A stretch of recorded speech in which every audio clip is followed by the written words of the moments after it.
I was there. I don't have to listen to it. This week's show because it was a disaster. When you live in a beach resort, it's easy to forget whether you are playing or working. On each week's show, we settle in with a cocktail and try to figure out if there is a difference. This is Day Drinking on Delmarva. I am Todd from GoodCleanFunLife.com. And I'm Tony Russo, no relation, and you're listening to Day Drinking on Delmarva, a podcast about life and culture on the Delmarva Peninsula. Todd drinks because he gets to live here. I drink because I have to live here.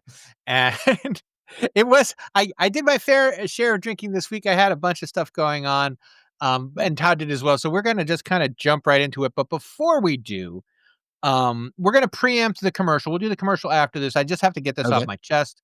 Congratulations to my daughter, Melissa, who graduated from college. And I went to, her commencement ceremony, which was at Salisbury University. The head coach of the Washington Commanders was the speaker. I have only negative things to say about it, but Todd is a great fan of the Commanders and won't care what I say.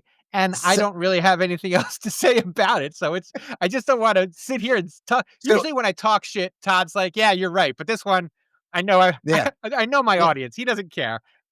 So I don't care. And not only was I not there, I will tell you, and you were there, I will tell you, Tony, that was one of the best commencement speeches that was ever given on graduation day in 2025. It inspired, it uplifted, and it set the next generation on a great path to success, undoubtedly. I actually have a little tiny essay that I'm working up about, like, there are every 2 or 3 years, there is a splendid graduation speech that changes the culture. There have been a couple of them. When we were graduating college, I think, or not long after we graduated, maybe high school in the late 80s or early 90s, there was a wear sunscreen thing. Yes. Yeah. Right? And they turned that into a song. Oh, does it? Yeah, I guess they must play it every May. And then I feel like it's been out of the the loop for a little while, but it feel like it just came back recently. That's because no one gave any good speeches this year. And also, David Foster Wallace famously did the "This Is Water" speech, which I'll send you a link to it because it'll blow your mind. Yes. Have you seen it already? Have we already done this? Yes. Okay. Yeah. But I've only not been to one graduation that I should have gone to, and it was my own. And the reason that I didn't go to graduation was because the only one I could skip. I hate graduations all the way in my soul. I love celebrating. Graduations in general are terrible. Awful. It's like a dry wedding. I'd rather go to a graduation because they're shorter. But if they were the same length, I would rather go to a dry wedding than go to a graduation. And it's people who have never, not never. I don't want to say that. It's like they took notes, and this is not a dig at your guy. This is everybody who does these stupid speeches. It's like they took notes and wrote down what was on every bumper sticker in the parking lot on their way into to give the speech, read all the bumper stickers of hope and self-empowerment, collected their $10,000 check, and went. I would take a check and I would write that speech, but watching it is tough. The other thing that was a little tough, and I said I wasn't going to do this, but I am. But it wasn't the guy. It was the poor woman who gave the speech before that. One of the students. I don't know how they choose the students. It's not the valedictorian, and I don't think it has. But maybe he's the class president. Who knows? But she pointed out something that has been bothering me about culture in general for a long time that I didn't know, and that is, it's time to talk about social anxiety. Like, I think if you're giving a speech, I think if your living is giving a speech in front of people, telling them how you conquered your social anxiety, you never had social anxiety. If you're not medicated, then you're just kind of naturally shy and you overcame it. That is not speech worthy. That's what all of us do when we have to talk to someone, especially since COVID. Even me, I'm like, I don't want to talk to this guy. I don't know what he's going to say. But if I don't talk to him, I don't get a paycheck. So beep, beep, beep, beep. And I talk to him. This is not, there are people, I know people with debilitating social Mm, anxiety. And it's mhm. got this kind of just say no attitude. Like, oh, you've sold all your furniture and you've been on coke for 12 years. Have you tried saying no? Have you tried just being a better person? Like, fuck Right, you. right. Yeah. And I don't mean this nice girl, I'm sure she believes that she overcame social anxiety. I don't.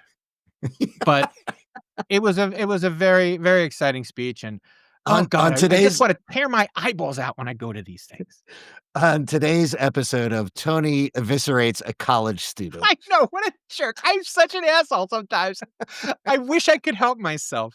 I have an office meeting, we're going away, and we're having a team meeting at, like, a resort for my Uh-huh. day job, and I'm just practicing keeping my mouth shut, like, I'm working out my jaw muscles. Right, I might get, right. like, a little something to put between my teeth so I don't grind them, and just No, shut your mouth. you need to do the whole, like, Vietnam captive and put a tack in your shoe so that you, like, step on it to And I could focus. Yeah, I could focus. And yeah. that's the thing. So before the show, I said, I just want to mention this, but I don't want to go off on it because I don't And know here if we I'll are. stop.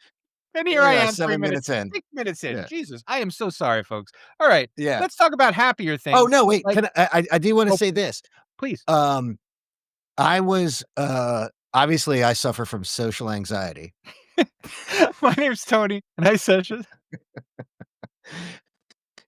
I was this is funny on so many levels. I was the treasurer of my senior class, my high school senior class, which is hilarious, me dealing with money, yeah, right? I mean, that's right. funny in and of itself. But because of that, I was able to give a speech at our graduation. We Wow. graduated at the Kennedy Center, which that's Wow. amazing. I got to speak at the Kennedy Center. I mean,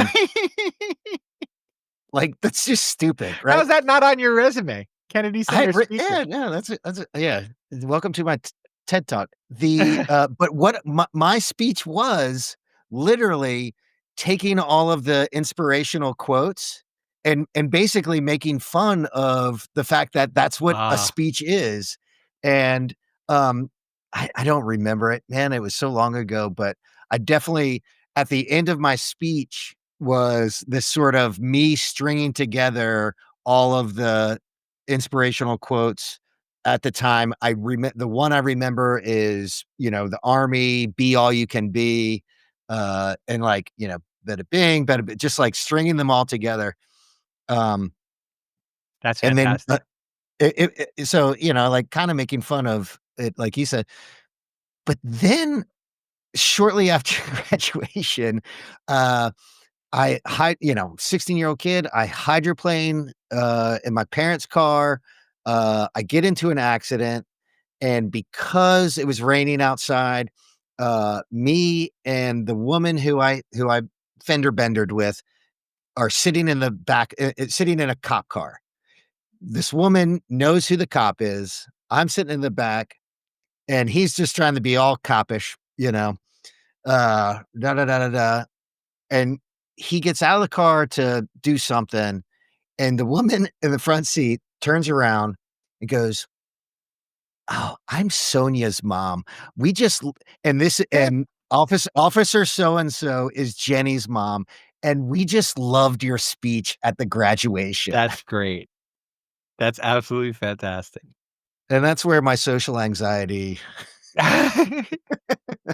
began And and ended, I guess. there is if I can, I'm not walking it back. I mean what I said, but I would No, I do. like but I would like to soften it a bit by saying that it's not this woman's fault who gave this speech.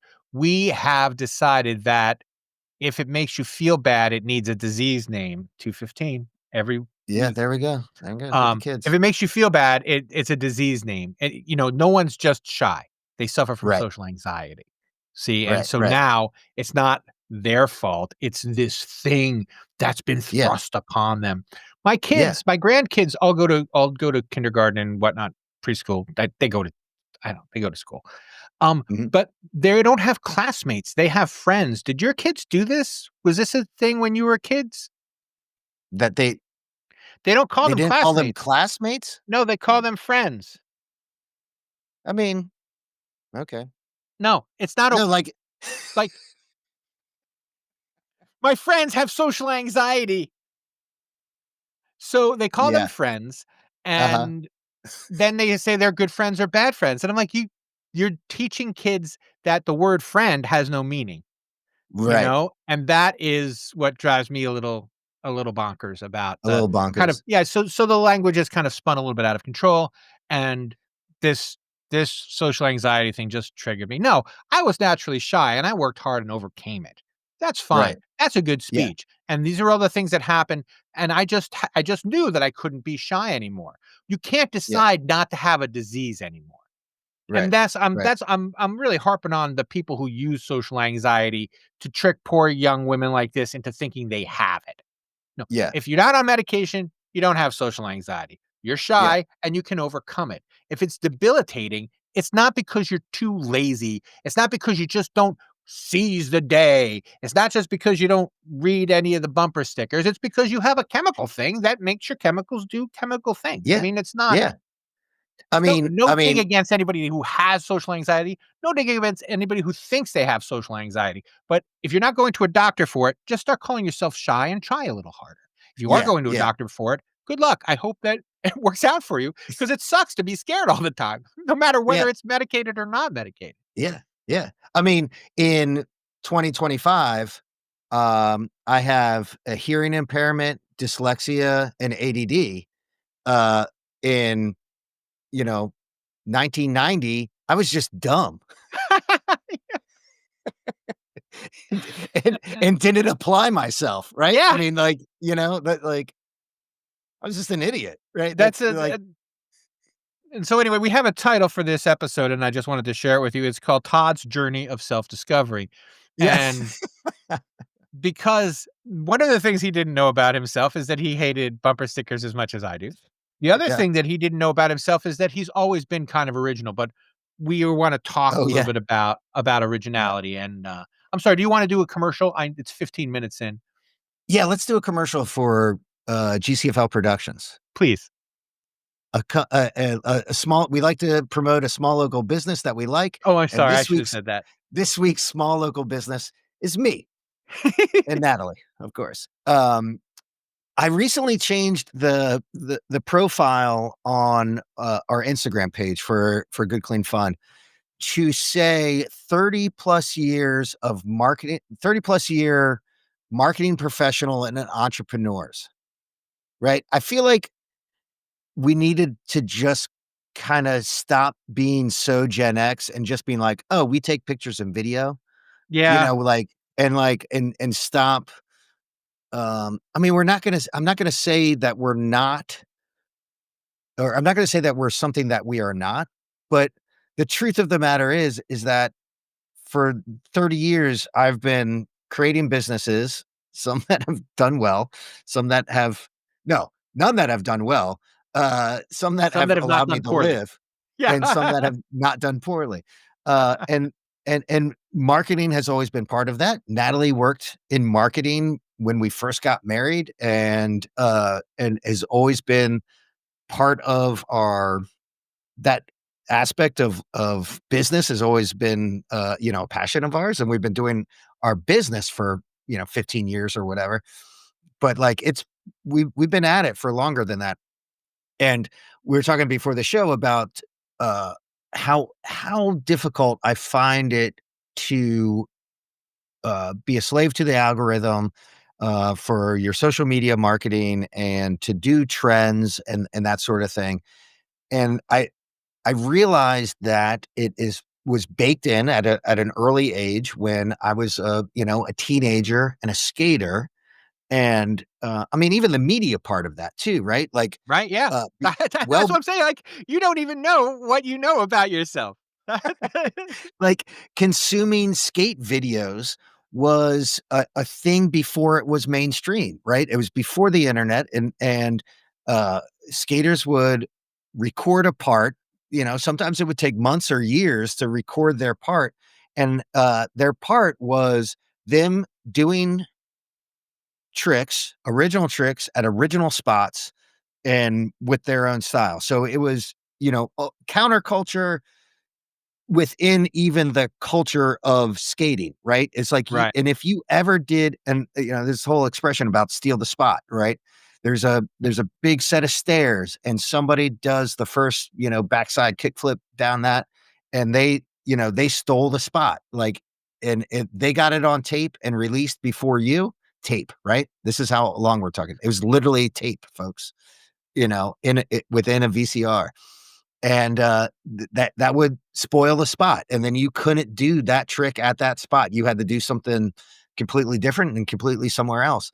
And and we were coming on, and I made a comment about how that's why I don't like trends. And Tony's like, "Oh, but that's everything." Yeah. Like It's Todd has copying what always somebody been else is like, doing. "What is everybody doing?" Well, not that. Yeah, That's kind of one of the things that we almost always agree on. I that it's very rare that I'm like, "We should copy something," and Todd's like, "Yeah." It's yeah, mostly, "Hey, did you see this idiot copied this thing?" And Todd's like, "Yeah, that's why they're an idiot." So, yeah, yeah. it's something that we get along on. I do wanna point out something that I didn't know, which I guess they passed those videos around. There's the show Spaced, which is a favorite show of mine, came out in the Mhm. late 90s or early 2000s. It was Simon Pegg and Edgar Wright who went on Right, to right. do Hot Fuzz and Shaun of the Dead and all that. And this was a television show that they did together with other Shaun of the Dead type regulars. And there's this one episode where they're just stoned and lying on the floor watching skate videos for hours and hours and hours. And my first Yeah. thought was, where did they where I never saw that for rent at the video store. Like, that's how cool No. I was back in the Yeah, 90s or in the 80s, I guess. yeah, And so I yeah. guess they're passing these around, like, you take your thing and you add it to I the mean, they video that's yeah, going around and then continue to send it around, or they were, let's talk distribution, young it man. was self-distribution, so it was. I mean, it wasn't so much like bootleg stuff, but, like, you had to mail order that shit, right?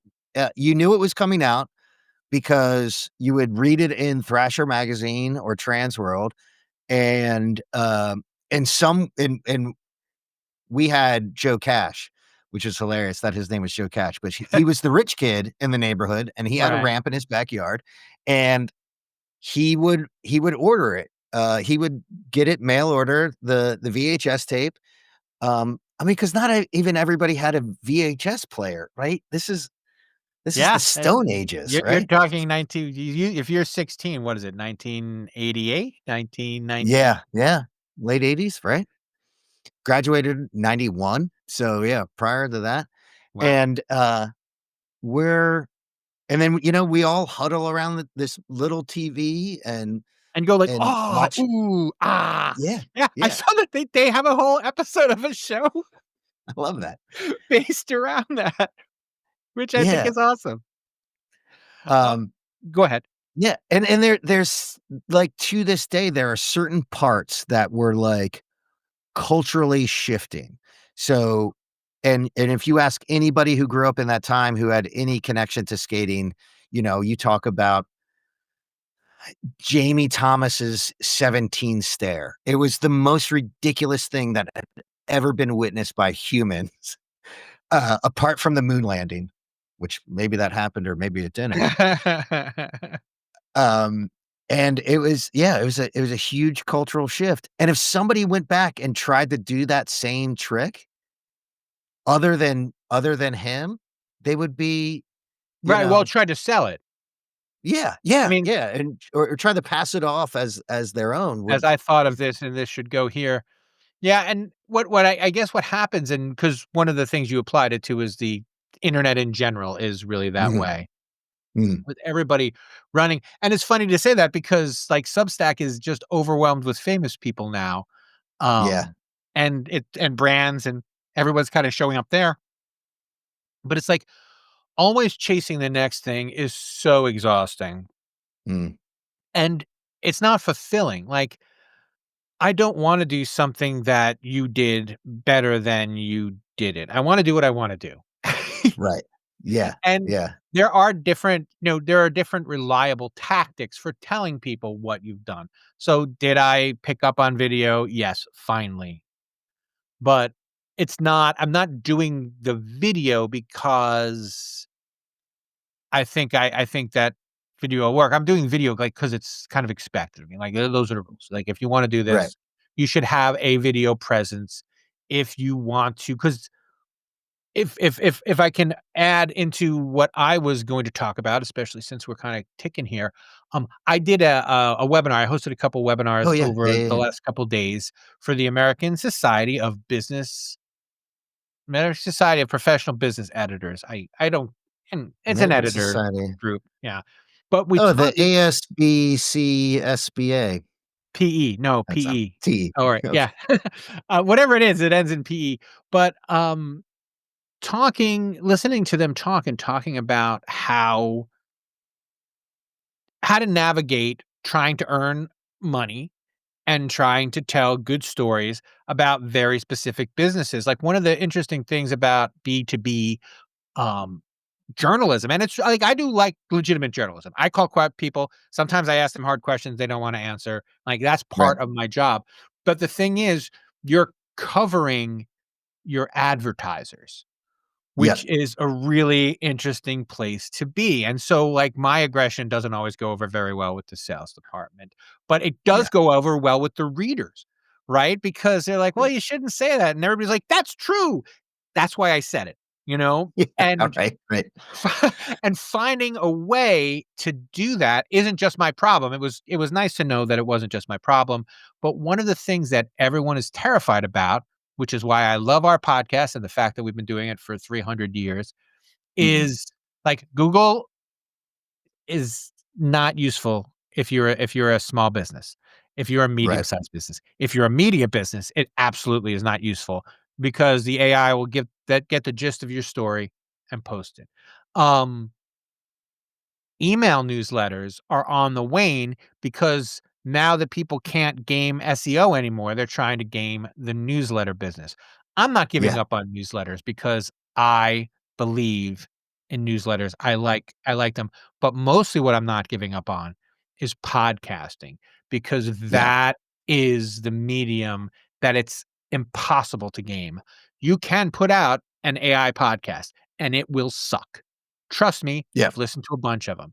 You can have AI make up something from a white paper that you had a different AI make up, and you can have a man and a woman talk about it. That is a race to the bottom.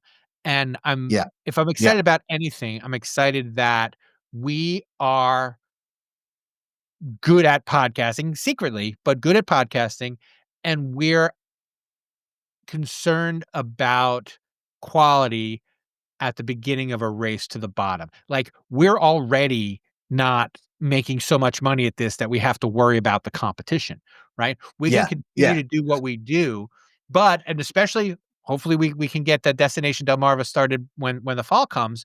You know, when we launch that, we're the only ones who are doing original stuff.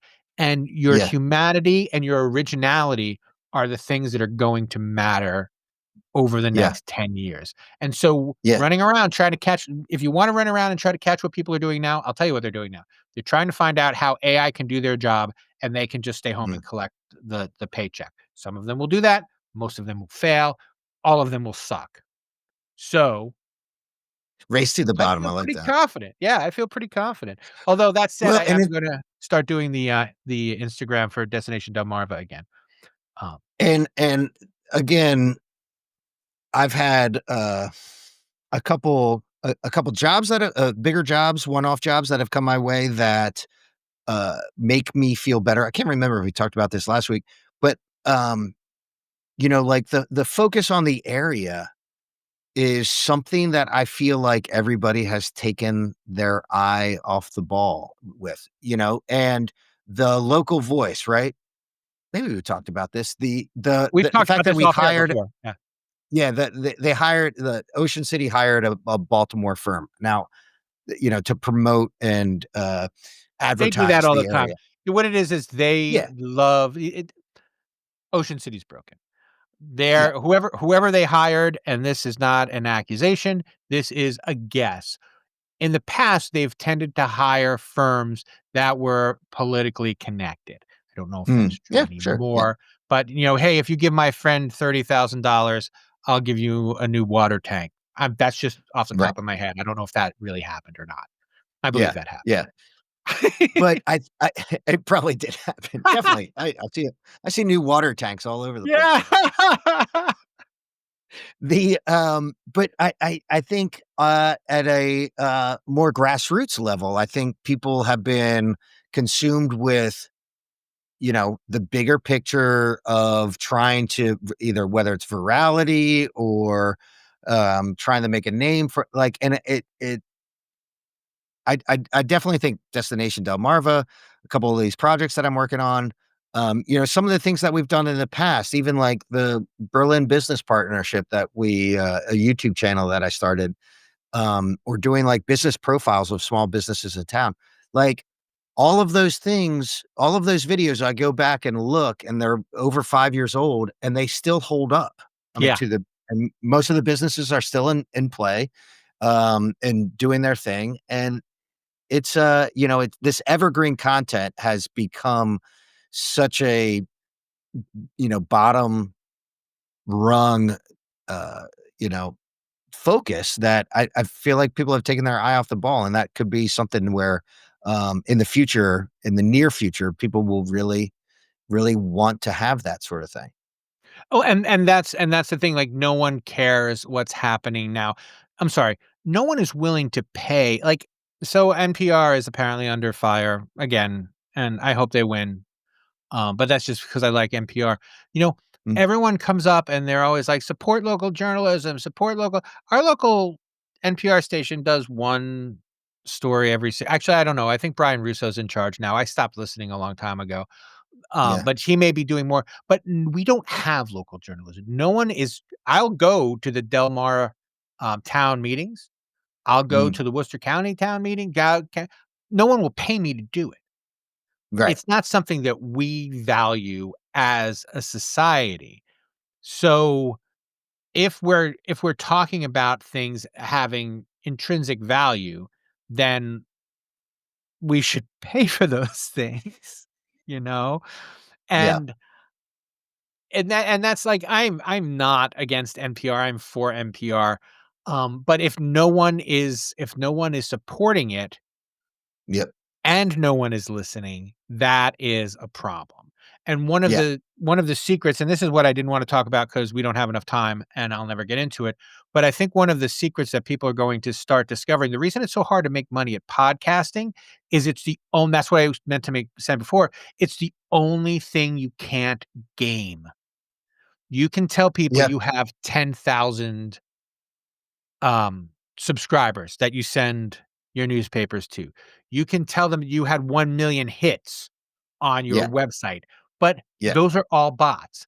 The problem with podcasts is it reveals how ineffectual how few people are Yeah. reached by advertising. I have Yeah. the biggest, most important funeral podcast in the whole country. I do Yeah. 3 episodes a week. My biggest episode's 300 listens, right? Yeah. That's not Yeah. a lot of listens, No. but they listened all the way through. There But was it's a lot of 300 people. quality listens. It's a lot of people. It's not Right. a lot of listens. I don't have tons of clicks, but I have Yeah. a lot of listens and important listens because there are people who are interested in what I do. And that Yeah. is something that unfortunately I think especially in local news, like local salespeople, they do not get that. Local marketing people get a sense of it, but they're not selling, they're marketing. And that Yeah. is where I think shows like this have a real opportunity to kind of, I mean, we not this particular show because this is just us. Another therapy session. Yeah, this is our therapy session, our therapy for independent creators. But it's there. There's the opportunity exists, and I'm excited about all the things that we can do going Yeah. forward. And that'll kind of take us up against it. And everything else I have written will wait or I'll forget about. How about you?